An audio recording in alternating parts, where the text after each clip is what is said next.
où on observe tous les jours s'il est en forme ou pas. Oui, bonjour à tout le monde. Donc, ceux qui ne peuvent pas jouer, c'est Rami Benzebaini et Jurand Duranville qui s'est blessé avant le match contre Leipzig à l'entraînement. C'est une blessure au muscle, mais on ne sait pas encore combien de temps il va manquer, mais on espère que ça ne prendra pas trop de temps. Après, Emre, il est de retour. Il était suspendu. Et hier, et Marcel Sabitzer et Daniel Mahlen ont participé à l'entraînement. Donny ne pouvait pas faire tout, mais Marcel se sentait beaucoup mieux. Seb Aller aussi a assisté à l'entraînement. Et aujourd'hui, donc, on va regarder comment ça se passe à l'entraînement final. Mais pour l'instant, on pense que tout le monde sera à disposition demain.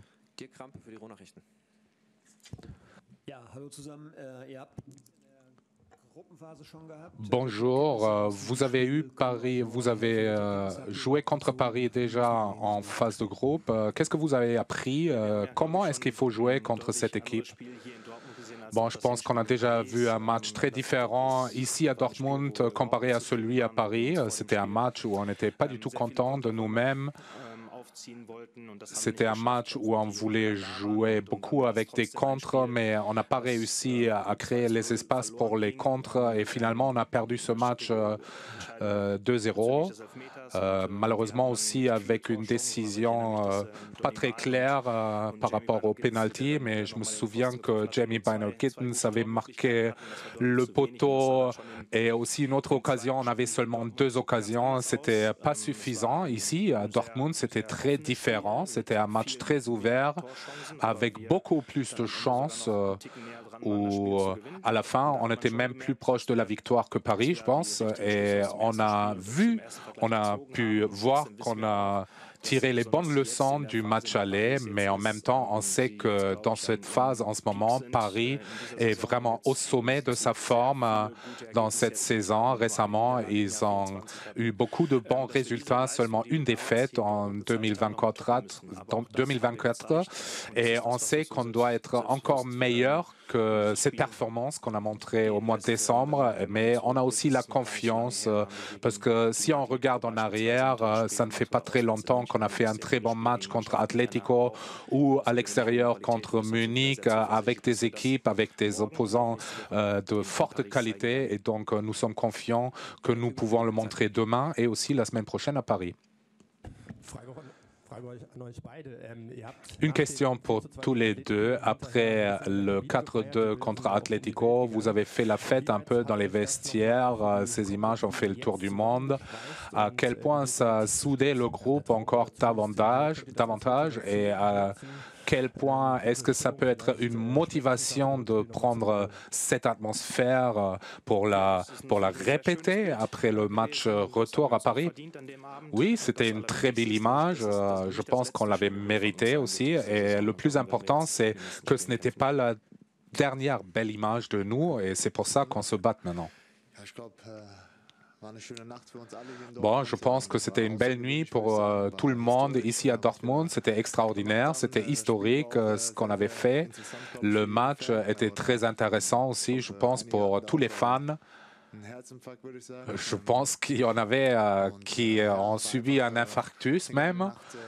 Bon, c'était vraiment une nuit extraordinaire pour nous tous ici à Dortmund.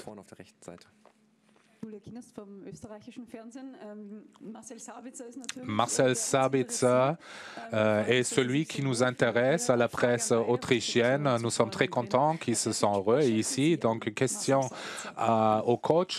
Qu'est-ce que vous appréciez chez Marcel Sabitzer? Tout. J'aime Marcel, c'est un mec vraiment spécial. Bon, je pense, vous le savez. Quand on lui demande comment ça va, il dit bien, pourquoi? Bon, mais c'est un joueur extraordinaire, un caractère super. C'est quelqu'un qui va de l'avant. Malheureusement, ce week-end, il nous a manqué à cause d'une maladie. Il aurait joué ce week-end dernier s'il avait été possible, puisqu'il est très important pour nous, mais il avait signalé qu'il ne pouvait pas jouer. C'est pour ça que nous sommes heureux qu'il se sent beaucoup mieux depuis avant-hier. avant-hier et hier. Et nous sommes sûrs que nous avions besoin de Marcel dans cette forme qu'il a eue avant sa maladie. Et donc, je pense qu'on verra tous à quel point il est important pour nous. Et la question pour Emre, comment il se comporte dans les vestiaires, c'est quoi sa personnalité? Moi, je dirais c'est un mec super, vraiment, comme la plupart des Autrichiens. Non, c'est vraiment toujours sympa dans les vestiaires et il peut toujours blaguer aussi sur le terrain. Il est très important pour l'équipe. Ces dernières semaines, il a joué beaucoup de passes décisives, il a marqué des buts. C'est pour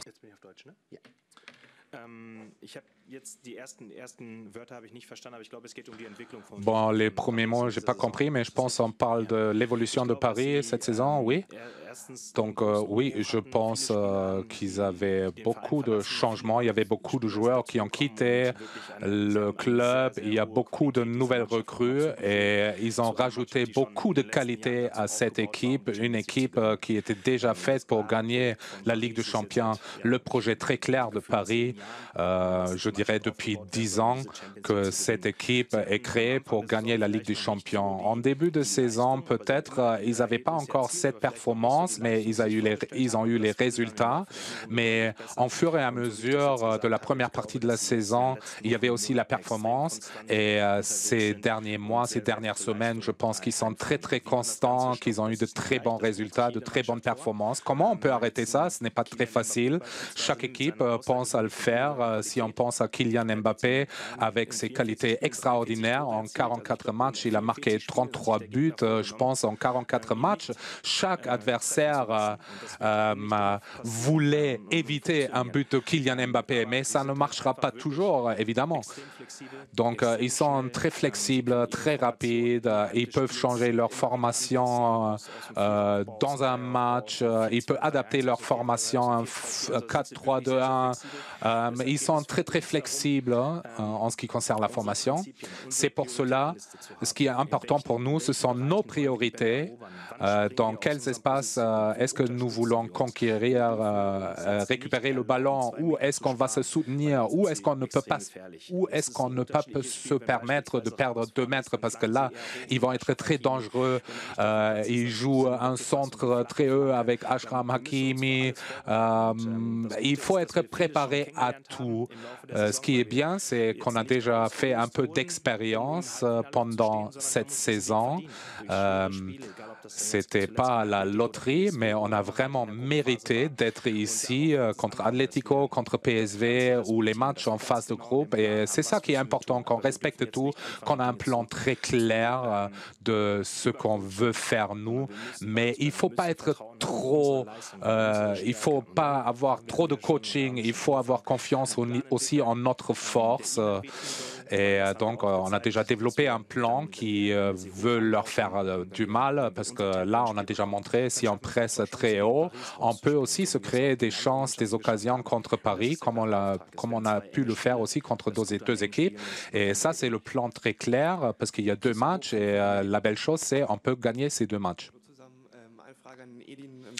Une question pour Edin. Il y aura le revoir avec la revue avec Achraf Hakimi.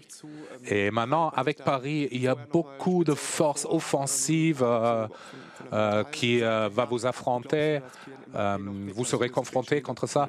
Et comment est-ce que vous vous préparez à ça? Bon, je n'ai pas travaillé avec Ousmane Dembélé. Achraf, je connais très bien puisqu'il était ici très très jeune. Il était pendant 2 ans avec nous. Après, il a fait un chemin extraordinaire. Je pense à l'époque, avant qu'il venait ici, il n'était pas vraiment un non connu. Après les 2 ans ici, il s'est joué dans le focus des grands clubs. Il était à Real, maintenant il est chez Paris.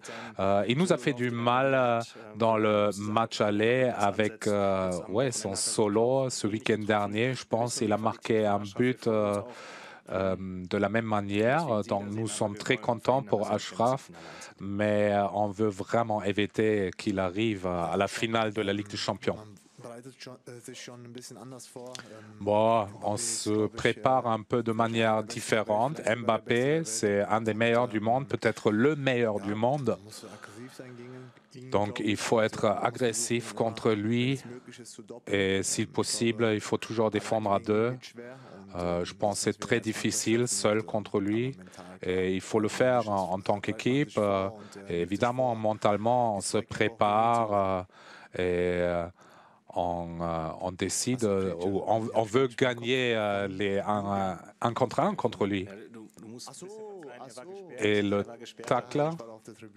Ah, je n'ai pas compris la question puisque j'étais suspendu, j'étais sur les gradins. Oui, donc il aurait 44 points de 44 buts, mais c'était un tacle super de Niklas Süle. Et je pense Mbappé, il a déjà oublié. On ne peut pas changer, hein. Donc on ne peut pas influencer ça, on ne peut pas changer. Hein. C'était le tirage au sort, c'est le défi qu'on relève, qu'on accepte. Bien sûr, c'est différent qu'avant Atlético ou PSV, mais maintenant aussi, c'est que Paris ne joue même plus en ligue entre nos deux matchs. Je pense qu'ils ont ces deux matchs dans un espace de 6 jours, donc pour eux, c'est complètement différent aussi. Bon, maintenant, il s'agit de créer 2 matchs très serrés et demain, avec l'avantage de domicile, on peut faire un résultat, un bon avantage, un petit avantage pour nous. Et ça, c'est notre but, notre idée de se créer un petit avantage, d'aller à Paris avec un avantage pour nous. Ça, c'est notre tâche. On veut être devant demain. Tout à l'heure, avant la conférence de presse, on m'a demandé sur l'histoire de Borussia Dortmund en Ligue des Champions. Et si on regarde en arrière, 2 fois, on était dans une situation pareille. Une fois, on avait le match aller en 97 contre Manchester. Et puis, il y avait aussi le match ici contre Real. On a gagné 4-1. Et malheureusement, malgré tout, c'était super serré au match retour. Donc, sur ce niveau, on ne peut pas dire ceci est meilleur ou cela est meilleur. C'est ça, c'est la bonne recette. Non, on sait que sur 180 minutes, on doit donner une performance au top niveau afin de réaliser le grand rêve. C'est pour cela qu'on se prépare. Donc, tout d'abord, on le fait à Dortmund et après à Paris.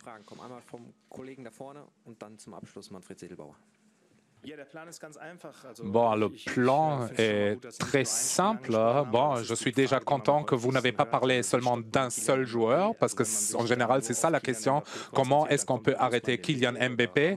Donc, si on se concentre seulement sur Mbappé, après, il y a Vitinha, Colomba, Dembélé, parce qu'ils ont tous une qualité extraordinaire. Ils ont des possibilités de changer le match dans leur formation avec le nombre des attaquants qu'ils ont. Donc, c'est pour ça que c'est impossible. Alors, si on regarde Kylian Mbappé, qui souvent arrive de l'aile gauche avec un 4-3-3, donc si on dit on a un joueur qui s'occupe de lui, ça ne va pas fonctionner. Si on veut prendre charge de certaines choses, il faut se focaliser sur le ballon. Il ne existe seulement un ballon. Si on le possède, eux, ils l'ont pas, donc ça va être plus difficile pour eux. Et la deuxième chose, c'est marquer un but, défendre notre but. Comment est-ce qu'on peut récupérer le ballon?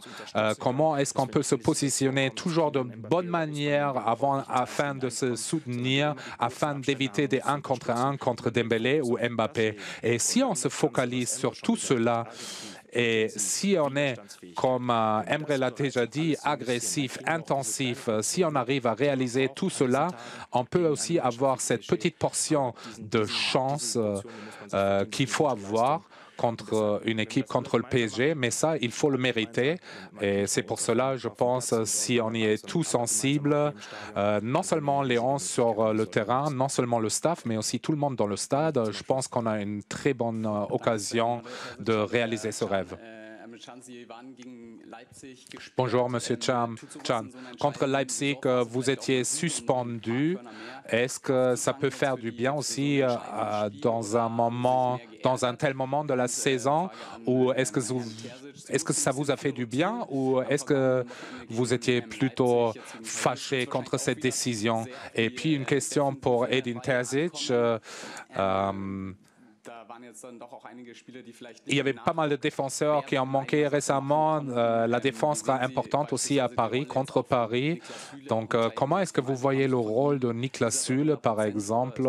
Quelle est votre impression de lui aussi à l'entraînement? Est-ce qu'il est déjà à 100% ou est-ce qu'il peut encore s'améliorer?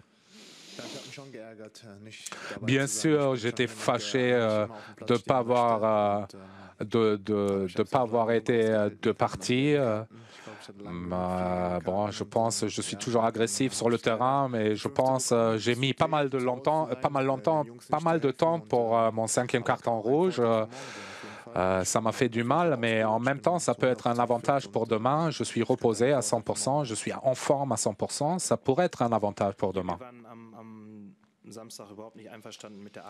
Bon, samedi, on n'était pas du tout content de la façon comment on a joué après la 20e minute, et offensivement et défensivement. Je l'ai déjà dit, on a perdu notre match. On a très bien commencé et on a arrêté tout après 20 minutes. Et en ce qui concerne la défense, je prends toujours toute l'équipe en responsabilité. Et voilà, il ne s'agit pas d'une erreur individuelle, mais c'est l'équipe entière. Ça a commencé avec une erreur individuelle de positionnement et après, c'est un enchaînement des erreurs dans toute l'équipe et ça, on n'a pas su arrêter la semaine dernière. Vous savez que sur les conférences de presse, j'aime pas commenter des joueurs individuels, si je suis content ou pas. Je sais que Niklas Süle, il est en forme à 100%, il sait ce qu'on attend de lui et il connaît le plan pour demain et nous attendons de chacun de remarquer cette grande chance qu'on a pendant ces prochaines semaines. Donc là, il s'agit vraiment pas d'un ego individuel d'un tel ou d'un tel, mais tout le monde doit travailler au sens et au service de l'équipe.